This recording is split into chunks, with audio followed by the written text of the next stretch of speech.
Hi, folks. I've been thinking about what I should write about and focus on as far as some of the things I want to help coach people on, because I've learned quite a few things, but didn't take the time to figure out what it was that helped me to shift my life. And just recently, I started thinking about people pleasing.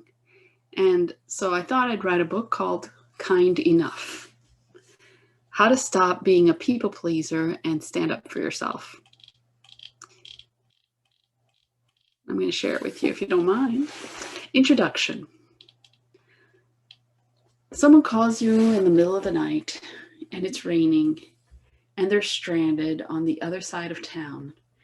And they not only call you and give you their little sob story, but they require that you go and pick them up. And it's the pouring rain. It's pouring outside. It's 3 a.m. And before you even think about it, you've got your jacket on and you're definitely going to be there to help them out. If you're a people pleaser, you are familiar with some scenario that is similar, something that has put you outside of your comfort to help a fellow human being. Here's the thing, though. The problem is when it's not in your best interest and you do it again and again and again, and you start to feel a sense of resentment, but you stuff it down because, after all, if you really were a good person, you wouldn't feel so resentful, right? This sort of thing brings back some memories of things that have happened in my life, whether it was the marriage that I was in, or people who were friends. And I didn't realize how much of a people pleaser I was, because on the outside, it seemed like I was so tough and that I could, handle myself.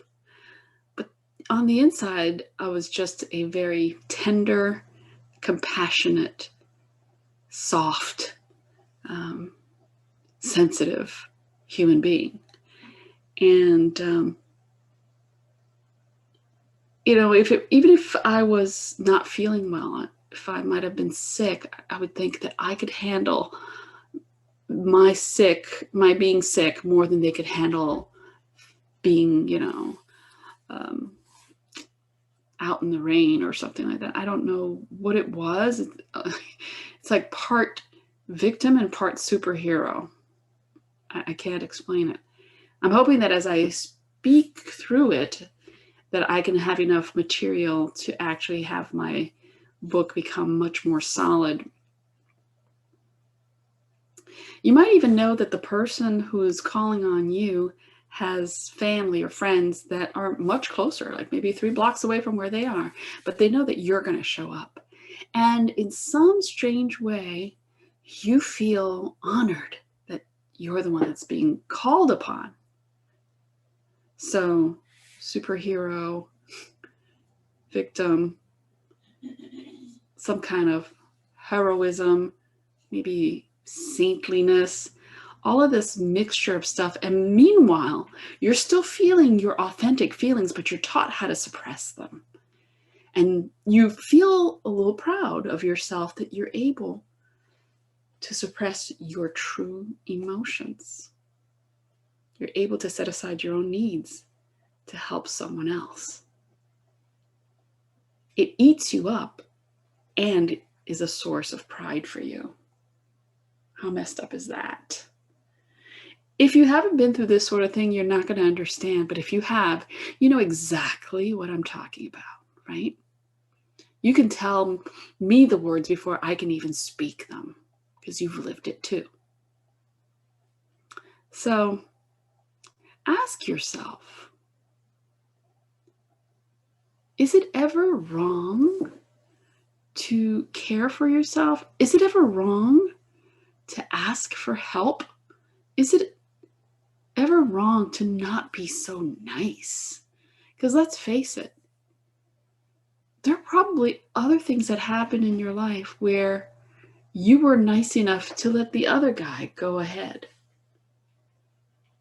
And the only reward was doing good because you were told that doing good is its own reward. There is some value to that. Doing good is its own reward if you are independent of any of those convoluted, mixed up emotions.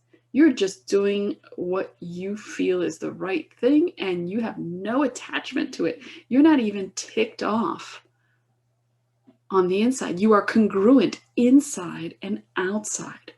What I'm talking about is when you are so kind that you totally forget about your needs and there's a voice inside that says, hey, I need to take care of me too. Why don't you take care of me? And you're like, the other part of you is just setting you aside.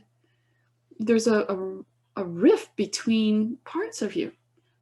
If you're doing good and all the parts of you are in agreement, then by all means, continue to do that.